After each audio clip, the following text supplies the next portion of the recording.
It was shocking, but I knew they all loved her, and she was like a big part of this program. The Lafayette Renaissance Tigers will go head-to-head with the Welsh Greyhounds in what's sure to be an exciting game. I'm Christina Mondragon, your Lafayette Parish reporter here at LRCA, where I'm speaking to the team about what it truly means to huddle together despite tragedy.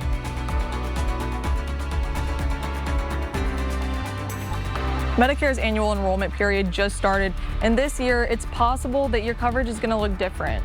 I'm Katie Navarro, your Iberia Parish reporter, telling you what to look out for.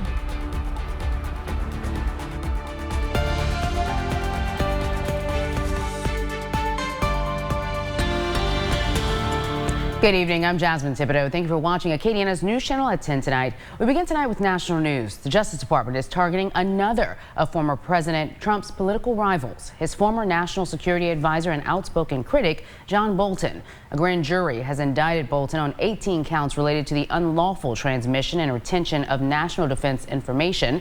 ABC's Jacqueline Lee reports from Los Angeles on the newly unsealed records and Bolton's response.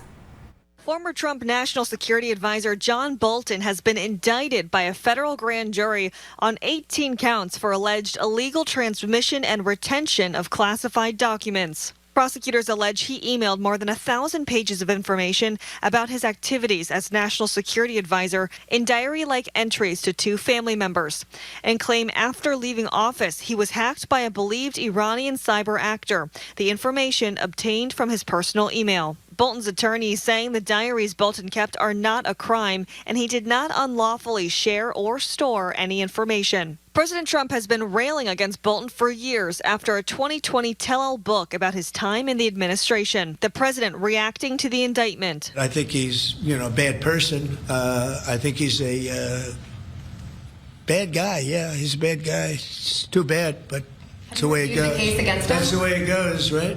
That's the way it goes. Will I what? Have you reviewed the case against him? No, I haven't. But I just think he's a bad person. Prosecutors say documents found in Bolton's home ranged from sensitive to top secret and included details about a future attack by an adversarial group in another country. Bolton speaking with ABC's Martha Raddatz about whether he mishandled classified documents in writing his book. Do you fear at all you could be prosecuted?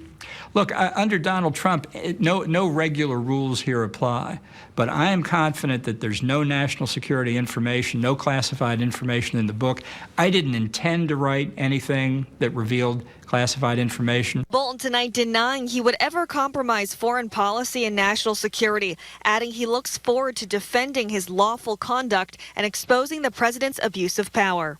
Jacqueline Lee, ABC News, Los Angeles. We had another dry day on this Thursday, and we got some clear skies for a majority of Acadiana, but we'll see that cloud coverage increase further into tonight and early Friday. It won't be dealing with any rainfall either during this time. Now, as far as the temperatures, it did start off on the cool side earlier this morning, and temperatures right now are pretty nice out there in the mid-60s to low 70s throughout Acadiana. Lafayette, we're sitting at 70, 74 in Youngsville, and temperatures are a tad bit cooler in Opelousas around the mid-60s. So for the rest of tonight, we'll see those temperatures dip around the mid and upper 60s through daybreak, and after that we'll see those temperatures slowly rise into the upper 70s and 80s around noon tomorrow, but cloud coverage still remaining pretty low. Another round of sunny skies arriving for tomorrow. So to break down that Friday forecast, temperatures on the mild side in the 60s, warming up into the upper 80s and low 90s, but no rainfall is expected. But stay tuned for the floor weather. It is some rainfall in the forecast. I'm Christina Mondragon, your Lafayette Parish reporter. 17-year-old Alea Christian was killed during a Mardi Gras celebration in Mamou. The football team now honors her memory with special shirts. Alea was one of only 2 student athletic trainers. Her younger brother keeps her close to his heart before every game. It would really just be a lot on my mind, thinking about how she would impact us if she was here. Try to talk some sense in our mind, telling us to keep being focused. We got this. The school has launched the Alea Christian Memorial Scholarship Fund, given annually to one senior student athlete pursuing further education after graduation. October 15th marked the start of Medicare's annual enrollment period. And if you've got a plan, you're going to want to check and see what that'll entail before you renew. I'm Katie Navarro, your Iberia Parish reporter, showing you how your coverage could change in 2026. The Medicare open enrollment period is now underway, and experts say that a lot of seniors will see big changes in their coverage next year. Some Medicare Advantage plans will no longer be offered in 2026, while new plans are expected to replace them. But agents say it's important to review your coverage before the December 7th deadline. You want to check with your agent, please, to make sure that you have the right plan for you that fits you.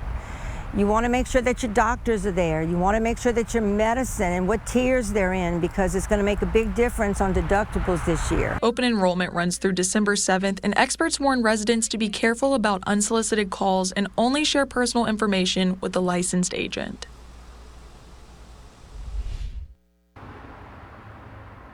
At the end of the day, the best course of action is going to be to talk to a professional.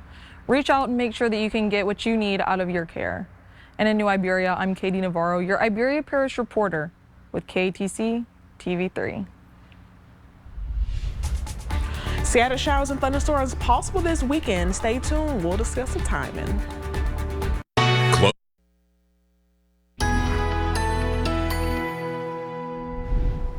Welcome back, Acadiana. The latest drought monitor has came out earlier today, and it did increase from last week.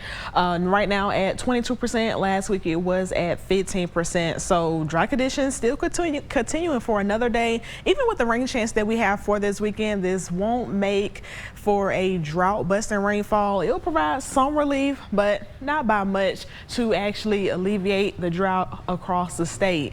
So with the rain chances, Friday remaining pretty dry out there again. Rain chances at 0%, but the main rainfall will be between Saturday and Sunday, with the bulk of the rainfall pushing in for Saturday night. So rain chances fairly low, but higher further north into the state. And this is all in combination with an incoming cold front on Sunday. So that'll bring us back to drier conditions and pleasant weather for the beginning of next week, all the way through the end of next week as well. But with this upcoming cold front, it does provide a severe weather component. So a slight risk, which is a 2 out of 5 in portions of northern Louisiana around Interstate 20. That'll be the best chance for severe weather, whereas a marginal risk is a little bit lower than that, but still you can get a couple of cells that can produce some damaging winds, brief spit up tornado possible, or hail. So you definitely want to keep up with the weather alerts if we have any of those, if storms become severe for this weekend. And we have a lot of festivities going on, so definitely want to keep an eye out for that. Now, when it comes to the rainfall, it has been pretty dicey with the models. We can get at least a half an inch, tenth of an inch. It just depends on the cells that pass through the area that can produce the rainfall for this weekend. So some areas can get in on the rainfall, others may not, as the showers remain pretty spotty across Acadiana. So let's go ahead and time it out. Very dry conditions for the rest of tonight, going to Friday. Another great, gorgeous day with mostly sunny skies and temperatures in the mid-80s. But as we get further into the weekend, that's where we'll see those rain chances start to increase. And starting off on Saturday morning, very dry. So I know a lot of people tailgating for the homecoming game at the UL. Pretty nice for that. But once we get into the afternoon, that's where we'll start to see just a few spotty showers popping up just in time for the homecoming game at 4 o'clock on Saturday. So you definitely want to have that rain gear with you, and if it's lightning embedded with these showers, definitely want to go indoors. But the rainfall doesn't last too long. The main rainfall actually remains in northern Louisiana, pushing into parts of Mississippi, and that's where we'll actually get that cold front in here early on Sunday. So they'll push out all the rainfall here in Acadiana. But before then, we still have another nice night. Temperatures on the nice side in the low 60s, with light winds coming out of the south-southeast. And then for tomorrow, we got mostly sunny skies again in the upper 80s as far as those temperatures, but wind speeds, we'll see those a little bit higher as well. And I can't forget, we have the International Rice Festival in Crowley. Temperatures most in the 80s for this weekend, but still keep an eye out for any rain chances on Saturday and Sunday. And when it comes to the tropics, we have at least 2 disturbances out there. Both are tropical wave. Well, the bottom was a tropical wave. This was a non-tropical low that will eventually move into cooler water, so development comes to an end. But for us, no tropical development is expected, but we are expecting some rainfall that'll push through this weekend. After that, very nice, very dry conditions for the beginning of next week. Stay tuned and we'll have one final look at this 10-day forecast later in the show. Dramatic rescues in remote villages in Alaska. I'm Jacqueline Lee. We'll have more coming up.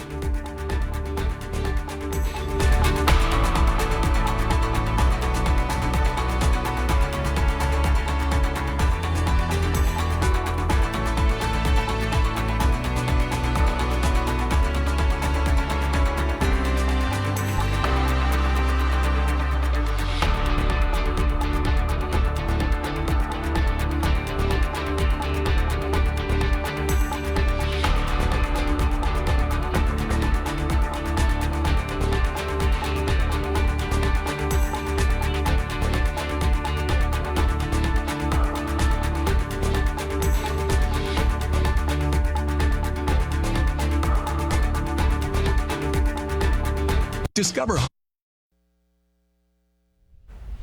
Welcome back. Hundreds have evacuated Alaska's west coast after a typhoon flooded communities, washing away homes and devastating towns. Search and rescue efforts have ended with 2 people still missing and at least 1 confirmed dead. ABC's Jacqueline Lee reports many of these remote villages are only reachable by air or water.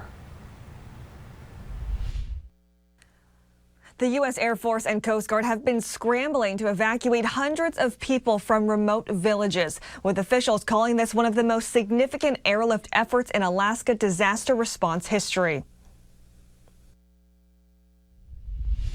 Dramatic footage out of western Alaska. Typhoon Halong bringing devastating flooding. You can see homes floating away, with people trapped inside as water rose more than 6 feet above the typical highest daily tide. The hardest hit communities include Kipnuk, with a population of 715, and Quillingok, population 380, only reachable by air or water. The U.S. Air Force and Coast Guard assisting efforts with state and local agencies, rescuing hundreds of people. One Coast Guard official describing the situation in those villages as, quote, absolute devastation. This image taken by the Alaska National Guard. You can see this C-17 airplane packed. The Guard says it's with roughly 300 people. They're taking them to makeshift shelters, one swelling to nearly 1,500 people and nearing capacity. When you have an entire community where effectively every house is damaged and many of them will be uninhabitable with winter knocking at the door now, there's only so much that any individual or any small community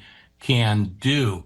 Alaskan officials are racing to find temporary housing for residents in Fairbanks and Anchorage, with winter around the corner and impending storms. Experts say it's too late in the year to rebuild. These are remote communities because there is no road connections, and many of the airstrips, are not big enough. You can't physically land, a jet aircraft in there to haul in lots of supplies.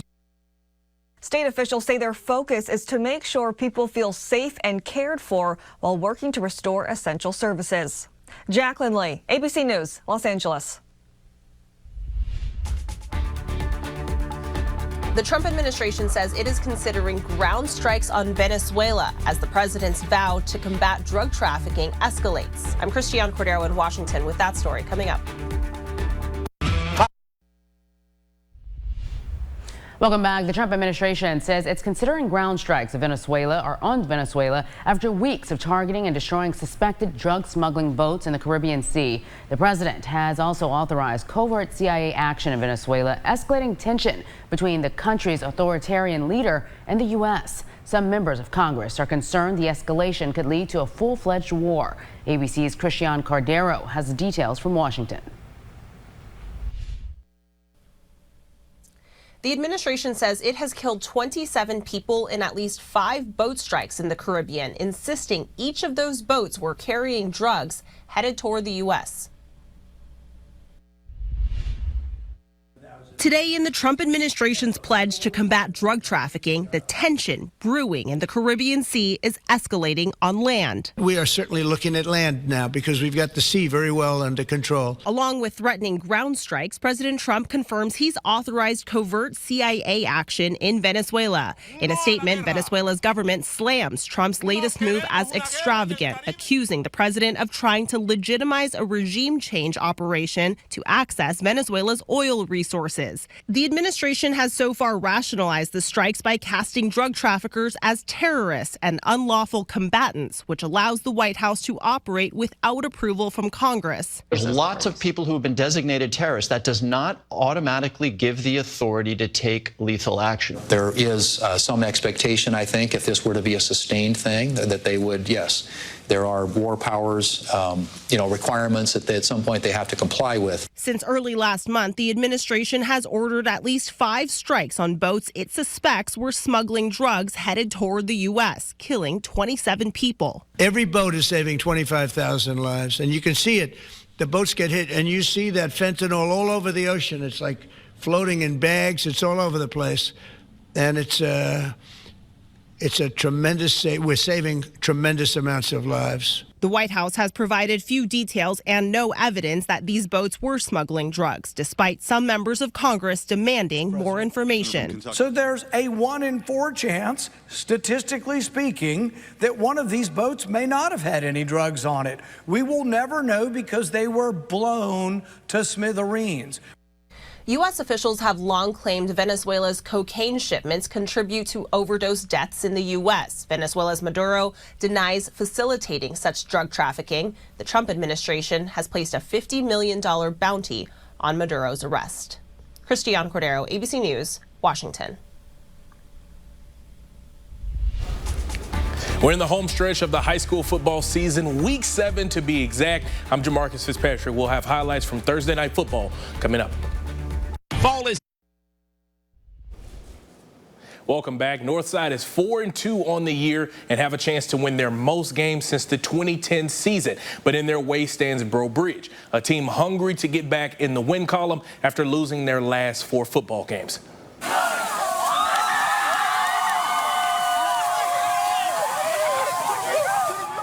The Tigers and the Vikings fighting it out in a non-district bout tonight. Let's start in the first quarter. Picking up the action, Breaux Bridge trying to spark their offense, but Paul Clues comes in like Blues Clues, scot-free on the blitz to pick up the sack.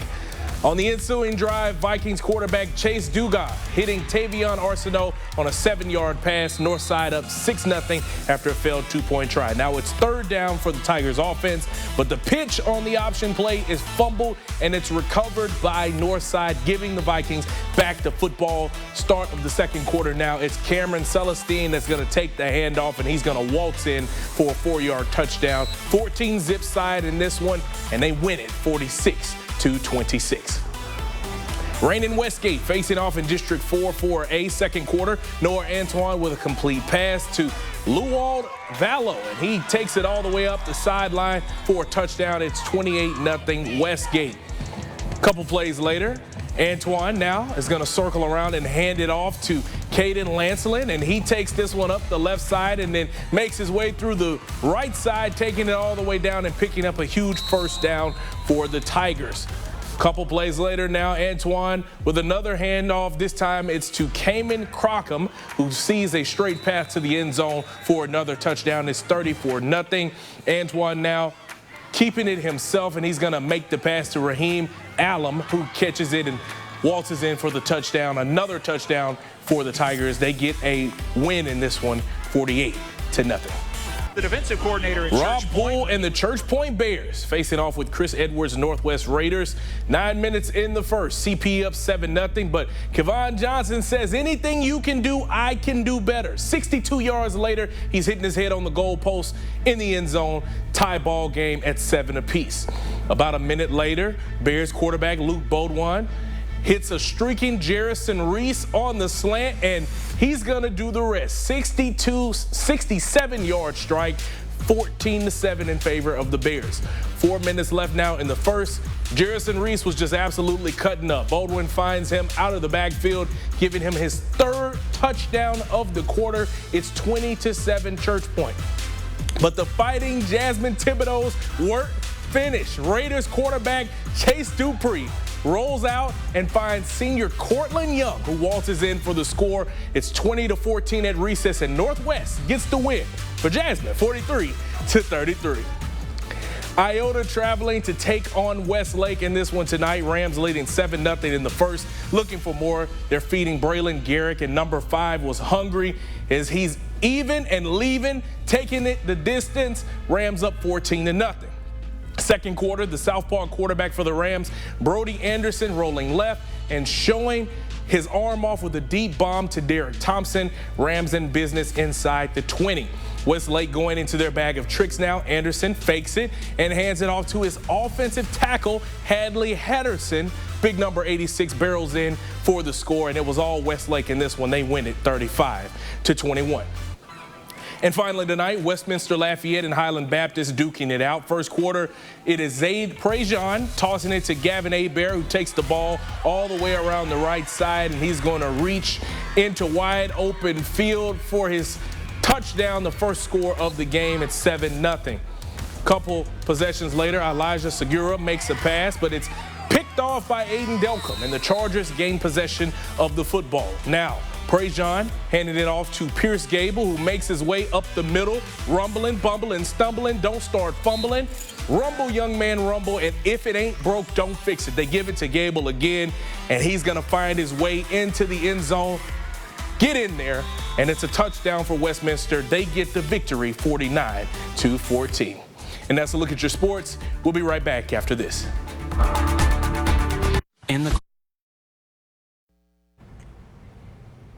So we have another day of no rain chances, but after that, Saturday and Sunday, mostly during Saturday nights where we have our highest rain chances out of the 10-day period. And this is all associated with the cold front, and it also may bring in some isolated severe thunderstorms. So want to keep an eye out for that, especially for a Saturday night. But after that, Monday, Tuesday, even Wednesday, staying pretty dry. Temperatures in the low 80s, and we got some cool overnight temperatures again in the 50s. Thank you for joining Acadiana. Have a great night.